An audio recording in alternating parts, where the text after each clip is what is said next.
They only come at night. 3 terrifying, alone-at-work encounters. There's something about the night that awakens our deepest fears, especially when we're alone. When the sun goes down and the world quiets, the shadows seem longer, the silence heavier, and every creak or shuffle feels like a whisper from something just out of sight. Tonight on Cast Mystery, we bring you 3 chilling true tales of people who were simply doing their jobs until they found themselves at the center of something far more sinister. From a city security guard's near-death encounter to a hospital worker stalked by a man who wanted more than just directions, and a 7-Eleven clerk who almost became another name on a fugitives list. These stories remind us the night shift can be a dangerous place. So lock your doors, dim the lights, and listen closely. The Men in the Shadows. It was a chilly, windswept night in downtown Detroit. A mid-sized office building stood stoic among a skyline of steel and glass. With crime rates surging, the company had hired full-time security, mostly for deterrence. That job belonged to Ethan, a seasoned 32-year-old guard with quiet confidence and a long fuse. He was used to the solitude of the night shift. Normally, he worked with a partner, but for the month, he was covering solo shifts while the company onboarded someone new. It didn't bother him until week 2. Around 2 a.m., Ethan stepped outside for a routine perimeter check. The parking lot was empty, lit only by flickering sodium lights and the faint glow of traffic lights down the block. That's when he saw them. 2 figures on the far sidewalk, standing in the dark, watching. They didn't move. They didn't speak. Just stared. When he returned 10 minutes later, they were gone. Unsettled, but without proof of wrongdoing, Ethan brushed it off. But it didn't end there. 3 nights later, they were back. Same spot, same eerie stillness. Only this time, Ethan didn't walk away. He stood outside on their side of the building, pacing back and forth as if to say, "I see you." The figures eventually walked off. Still, something gnawed at him. That night, while eating a late dinner in the break room, he heard a sudden thump. The kind that didn't belong to an old pipe or the hum of machinery. It came from the hallway. Ethan waited, then checked. Silence. Nothing. He convinced himself it was just his imagination and finished his meal. But that small noise, it saved his life. Restless, he decided to patrol once more. The inside of the building was shaped like a stretched-out L, with one end terminating at an old emergency stairwell. A heavy steel door, original to the building, had long been disabled and padlocked shut. Except, it wasn't anymore. The padlock had been snapped in half. The door hung slightly ajar. Ethan froze, then bolted back to the security room, heart pounding.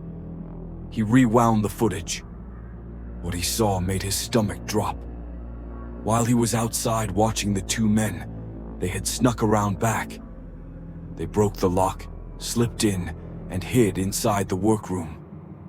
One of them had even been standing inches away from Ethan when he passed by to go to the break room. Worse, they were armed. Police later reviewed the footage, but the men wore masks and couldn't be identified. Several hard drives and confidential files were reported missing by the company. To this day, they were never caught, and Ethan never worked a shift alone again. The Man Who Rode Home. In a mid-sized hospital in Phoenix, Arizona, Jade worked the ER night shift. At 26, she was bright, quick-witted, and used to weirdos coming through the doors. But that night, she met someone different. It was just after 2 a.m. Her co-worker Amy had gone to the cafeteria for a break, leaving Jade alone at the front desk. A man walked in, tall, disheveled, dressed in a black hoodie and jeans. His eyes were wild, not from panic but something darker. "I'm looking for Hannah Smith," he said. Jade checked the system. No such patient. She explained kindly but firmly. He nodded awkwardly and left. Security watched him go. Strange, but harmless, they thought. 2 hours later, Jade clocked out and headed to the rear staff lot. The night was cool and silent. Not even the hum of traffic. As she neared her car, something twisted in her gut. That man. Why was she thinking about him? She got in, locked the doors, and drove home. The roads were deserted. Still, the feeling never left her. When she pulled into her driveway and stepped out of the car, she barely reached the front door before... Thump, thump, thump. Someone sprinted up behind her. The door handle shook violently. A voice pleaded, "Please, I need help. Ma'am, please open up." It was him. Terrified, she called 911 as he fled into the night. But when police arrived, they gave her even worse news. The back door to her car was open. He had hidden inside the entire drive home. Thanks to quick thinking and the fact she didn't park in her garage, she likely avoided being attacked inside her own home. Police later tracked the man using hospital security footage. He was arrested days later. A mentally unstable stalker who had fixated on her for weeks. He never admitted his intentions. But one thing was clear. He had been waiting for the perfect moment. That night, he almost got it. Something in the ceiling. At a small 7-Eleven in rural Oregon, 25-year-old college student Kyle was working the late shift. Rain pattered outside, and the store was dead quiet, just the way he liked it. He was catching up on homework when a man in his 30s walked in, browsed briefly, then left. Weird, but uneventful. 30 minutes later, the man came back. "Restroom?" he asked, pointing. Kyle nodded and motioned to the single-occupancy bathroom. The guy went in and didn't come out. 10 minutes passed, then 15. Just as Kyle was debating what to do, a police car pulled in. The officer inspected a car in the lot, the same one from earlier, then walked inside. "You seen who owns that car?" Kyle pointed to the restroom. "He's been in there a while." The officer banged on the door. No answer. Gun drawn, he asked for the key. Kyle handed it over, shaking. The officer opened the door. The room was empty. Turns out the ceiling had loose panels. The man had climbed up and was hiding above the store. Backup arrived. They pulled the man down and arrested him. Later, Kyle learned the horrifying truth. The man was wanted for multiple violent assaults across the state.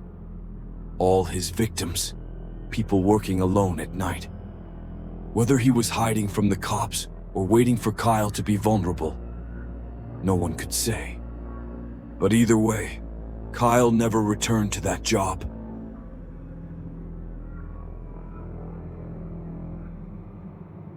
We all take safety for granted, especially at work. But the night has a way of revealing the darker corners of human nature. These people were lucky. Not all are. So the next time you clock in for a late shift, lock your doors, watch your surroundings, and above all, don't assume you're alone. This has been Cast Mystery. If you enjoyed these true horror tales, don't forget to like, subscribe, and ring the bell for more. Stay safe out there.